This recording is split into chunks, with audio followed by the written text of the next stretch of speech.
Hi friends! Thanks for tuning in. If you like this video, please give it a like, comment below, and take a moment to subscribe to our channel. Richmond is nestled amidst rolling farmlands on the beautiful Saint-François River in the Estrie region of Quebec. Richmond has a rich history, being one of the oldest settlements in the Eastern Townships. It was originally settled around 1798 by colonists from New England, Montreal, and the Richelieu River Valley. In the 1800s, Richmond became an important railway junction. The St. Lawrence and Atlantic Railroad connected Montreal to Portland, Maine, making Richmond a key player in rail transportation. The town was named after Charles Lennox, the 4th Duke of Richmond and Lennox, who was the Governor-General of Upper Canada from 1818 to 1819.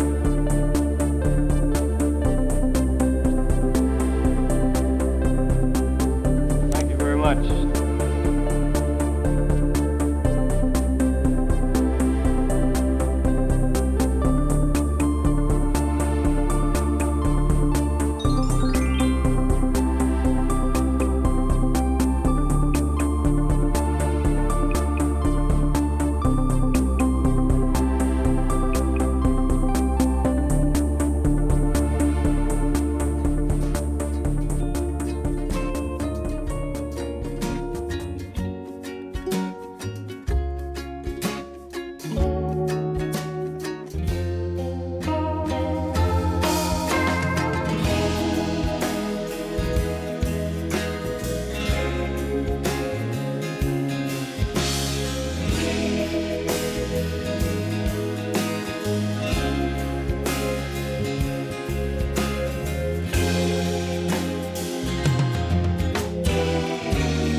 you.